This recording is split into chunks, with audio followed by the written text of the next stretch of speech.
Oke, mari kita sambung lagi kelanjutan dari novel Revenge of Iron Blood. Yang mengejutkan Fikir dari surat yang ia baca adalah karena surat tersebut ditulis langsung oleh Hugo. Ditujukan kepada seseorang yang disebut Hugo sebagai saudara C. Tentu saja itu bukanlah hal yang biasa. Pertama, setahu Fikir, Hugo adalah anak tertua. Lalu ini pertama kalinya juga Fikir melihat jika Hugo menulis sesuatu yang formal kepada orang lain. Lalu Fikir pun mulai mengingat-ingat apakah ada seseorang yang cocok dengan saudara C, dan Fikir pun menyimpulkan beberapa asumsi. Pertama, Hugo dahulu sebenarnya bukanlah anak tertua. Ia menjadi anak tertua karena membunuh atau menyingkirkan seluruh saudaranya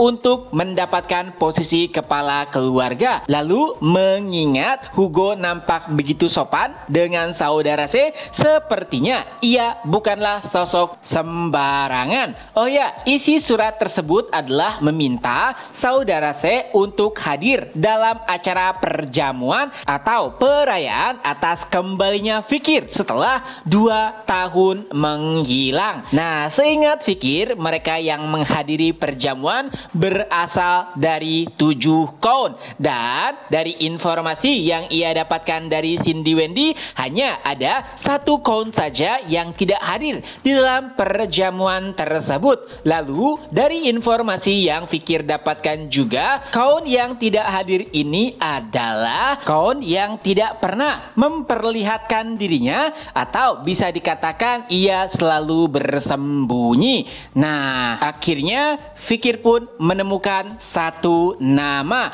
bahwa saudara C yang dimaksud oleh Hugo pastinya adalah anggota dari Seven Count, yaitu Cane Corso Le Baskerville. Dia adalah anggota dari Seven Count tertua dan juga terkuat. Bahkan kekuatannya berada di atas Hugo. Yang mana Cane Corso ini juga sudah menjadi Seven Count dari generasi sebelumnya. Itulah kenapa ia merupakan anggota Seven Count tertua. Tapi Fikir masih belum mengetahui alasan kenapa Cane Corso terus menyembunyikan dirinya dan tidak pernah terlihat sekalipun di keluarga Baskerville. Dan mungkin juga tidak ada satupun dari Seven Count lainnya yang mengetahui keberadaan Cane Corso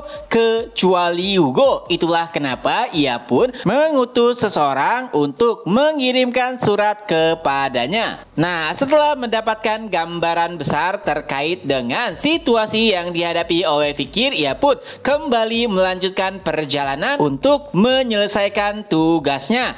Nah, medan yang dilalui oleh Fikir begitu keras jika saja bukan karena kemampuan regenerasi tubuhnya yang di luar akal sehat, mungkin akan sulit juga bagi Fikir untuk bisa melalui gurun tersebut. Dan tak terasa 2 jam pun berlalu. Akhirnya Fikir pun melihat sesuatu tepat di hadapannya. Ya, itu adalah kastil besar yang nampak begitu familiar, karena Fikir pernah mengingat ia dahulu pernah memasuki kastil tersebut, dan saat mendekatinya Fikir pun bisa melihat dengan jelas sebuah tulisan makam pedang, dan di bawahnya juga ada sebuah kata-kata dari buayan sampai kuburan. Walaupun sebagian anggota keluarga menganggap slogan tersebut sebagai mitos, tapi setiap keluarga sangat mengetahui jika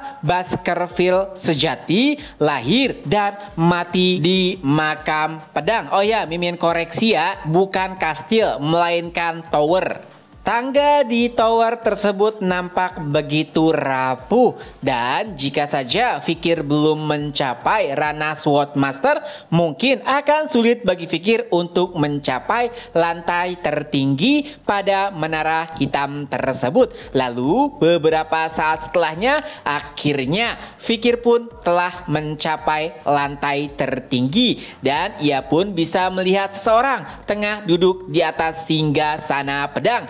Pria tua berjanggut putih dan mengenakan armor besi hitam. Bisa dipastikan dia adalah Cane Corso Baskerville, pendekar pedang terkuat dan juga menjadi legenda di seluruh keluarga Baskerville. Ia juga merupakan sepupu tertua dari Hugo, tapi mereka memiliki jarak umur yang begitu jauh, setidaknya satu generasi. Kehebatan Cane Corso telah melebihi Hugo, bahkan di era-era kejayaannya. Dan jika saja Corso serakah, mungkin Hugo tidak akan pernah menduduki posisi kepala keluarga. Dan nampaknya ini yang menjadi alasan kenapa Cane Corso tidak pernah menunjukkan dirinya di dalam keluarga. Nah, sebenarnya mereka yang menjabat Seven Count mendapatkan berbagai macam fasilitas dari keluarga, tapi entah kenapa Corso menolak seluruh fasilitas tersebut dan lebih memilih menetap di dalam kastil. Nah, Fikir sendiri bahkan sebelum regresi tidak pernah bertemu dengan Cane Corso, tapi ada sebuah kejadian yang menandakan jika Cane Corso belum mati, yaitu saat era kehancuran ada kelompok besar dari iblis yang dikirim untuk memusnahkan umat manusia. Mereka melewati pegunungan hitam merah dan pastinya juga melewati gurun garam, tapi anehnya pasukan iblis yang jumlahnya tak terhitung tersebut tidak pernah tiba di wilayah manusia. Beberapa pasukan pun dikirim untuk mengkonfirmasi di manakah pasukan iblis yang seharusnya menyerang mereka, dan mereka yang diutus untuk mencari informasi tersebut menyaksikan sesuatu yang hampir sulit dipercayai karena mereka melihat tumpukan mayat iblis yang tak terhitung jumlahnya. Tentu saja ada beberapa asumsi. Pertama, mungkin saja mereka dibunuh oleh monster basilik atau mati karena cuaca ekstrim, tapi nampaknya sangat sulit untuk menerima asumsi tersebut karena pasukan iblis yang dikirim begitu besar dan mereka juga tidak lemah. Bahkan kejadian tersebut juga membuat bingung para iblis sehingga beberapa iblis peringkat tinggi pun dikirim, tapi mereka tidak pernah kembali. Bahkan para pahlawan dari umat manusia juga tidak dapat menemukan informasi apapun setelah menyelidiki lokasi tersebut, hingga mereka pun menyimpulkan nampaknya ada sesuatu yang begitu kuat dan berbahaya di daerah tersebut.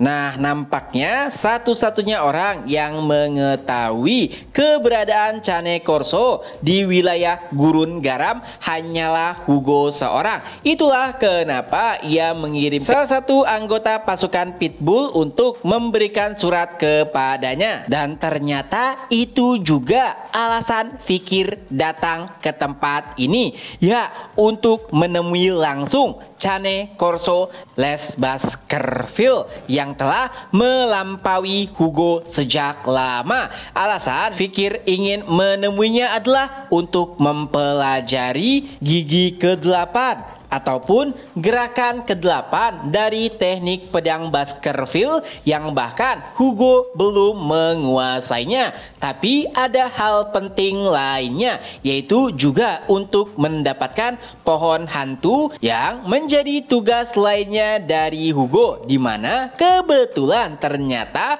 pohon hantu berada tepat di dekat singgasana yang diduduki oleh Cane Corso. Nah, kenapa Fikir tahu jika pohon hantu berada di gurun pasir? Karena saat era kehancuran terjadi pertempuran besar antara manusia dan para iblis untuk mendapatkan pohon hantu. Nah, karena pertempuran besar itu pula pohon hantu pun tumbuh subur karena memakan aura kematian. Tapi sayangnya pohon hantu berhasil dikuasai oleh para iblis dan itu juga yang membuat kekuatan para iblis meningkat pesat. Jadi jika Fikir juga berhasil mendapatkan pohon hantu, itu akan mengurangi kekuatan iblis di masa depan. Di sisi lainnya, Corso yang tengah mengetahui kehadiran Fikir pun berkata,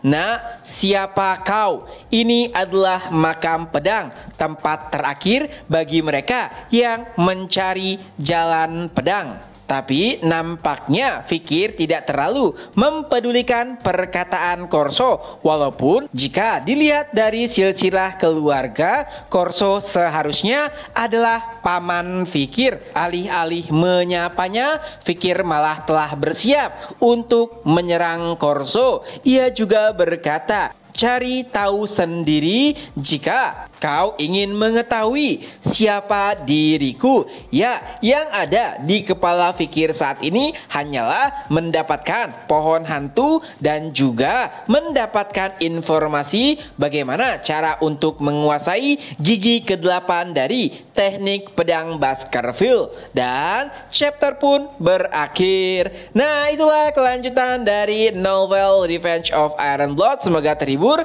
Ketemu lagi di next video. Bye bye.